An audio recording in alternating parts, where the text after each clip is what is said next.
अस्सलामुअलैकुम वरहमतुल्लाहि वबरकातुह।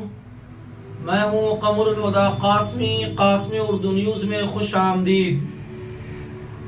लोकसभा चुनाव के लिए राहुल गांधी और विपक्ष की राहें कितनी मुश्किल हैं, वो मैं आपको कुछ मुश्किल मिसालों के साथ पेश करना चाहूँगा। दोस्तों, कल जब सदन में अमित शाह भाषण दे रहे थे, देखिए भाजपा अध्यक्ष जेपी नड्डा ऐसी हरकत कर रहे थे जो हमारे गली के गुंडा मवाली और आवारा लड़के करते हैं।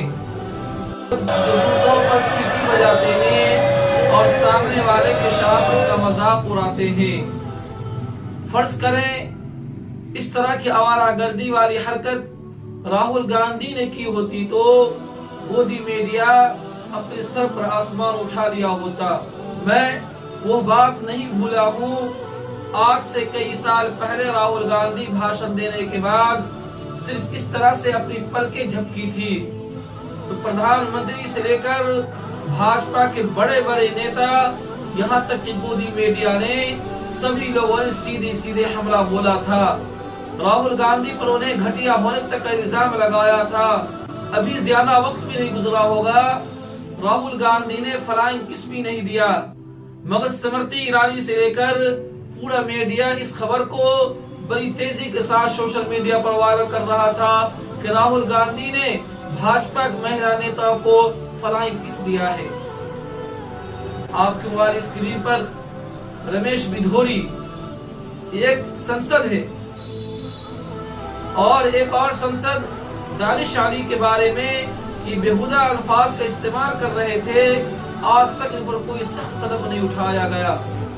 जब ये अपनी जबान से घटिया और बेहुदा बातें कह रहे थे तो इसके पीछे भाजपा के दो सम्मानित नेता हर्षवर्धन और रविशंकर प्रसाद मुसलमान नेता के जलील करने पर कितना खुशी और मसरत का इजहार कर रहे थे।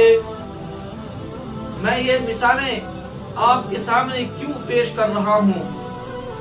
जब जेपी नड्डा गली मोहल्ले के आवारा आवास लोगों की तरह सीटी बजा रहे थे और रमेश बिधोरी घटिया और बेहुदा अल्फाज का इस्तेमाल कर रहे थे तो कोई भी मोदी मीडिया इस पर डिबेट और अपने स्टूडियो से इसका तस्करा तक नहीं किया, सवाल तक नहीं किया।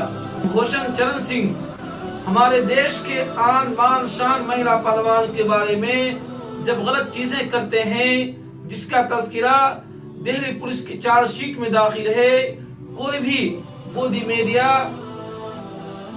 इस पर सवाल नहीं उठाता है।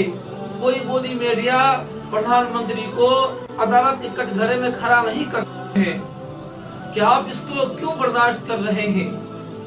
इसी तरह जब एक मंत्री का बेटा किसानों को कुचल करके किसानों को अपनी गाड़ियों से रोंद कर चला जाता है, सवाल भाजपा से नहीं होता मगर सिर्फ एक पलक झपकने के लिए राहुल गांधी को घटिया इंसान तक कह दिया जाता है। और अभी सिर्फ शुरुआत है। और याद कीजिए जब 370 को लेकर 3 रोज पहले अदलिया का फैसला आया, सभी न्यूज चैनल और अखबार में किस तरह की सुर्खियां बनी और हेडलाइंस बनी हैं। दोस्तों, 370 को लेकर जिस तरह से विपक्ष को गालियों से नवाजा और प्रधानमंत्री नरेंद्र मोदी को भगवान के रूप में पेश किया गया, मिसाल आपके सामने है। सुप्रीम कोर्ट का फैसला, महबूबा क्या बोली, मौत की सजा। धारा 370 जीता भारत और हारे विरोधी, यानी भारत में लोगों पर निशाना साधा। 370 को लेकर आपकी राय मुख्तलिफ हो सकती है। अगर आप धारा 370 को हटाए जाने का इख्तिलाफ करते हैं, अगर आप मुखालिफत करते हैं, आप कैसे देश मुखालिफ बन जाएंगे, ये आपकी राय हो सकती है।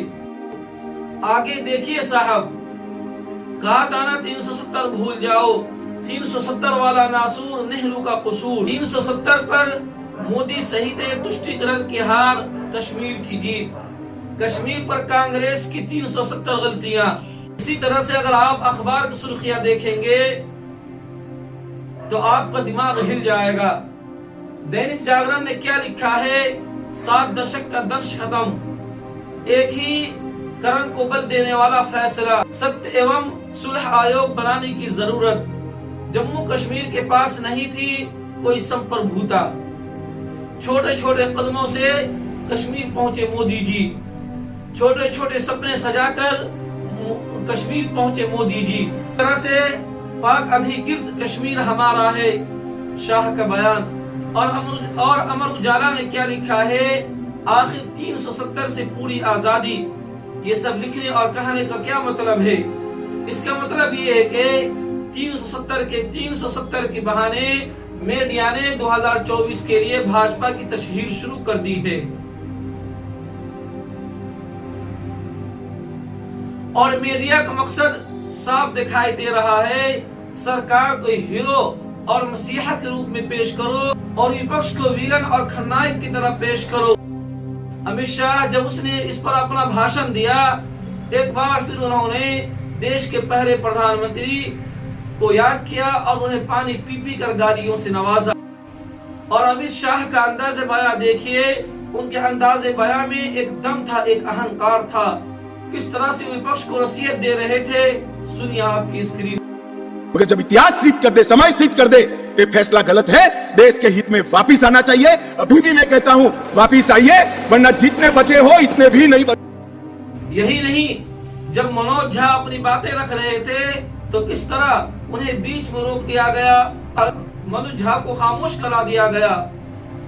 फिर अमित शाह ने खड़े होकर कहा, बेशक आपको कश्मीरियों की परवाह नहीं है, मगर हमें परवाह है कश्मीरियों की।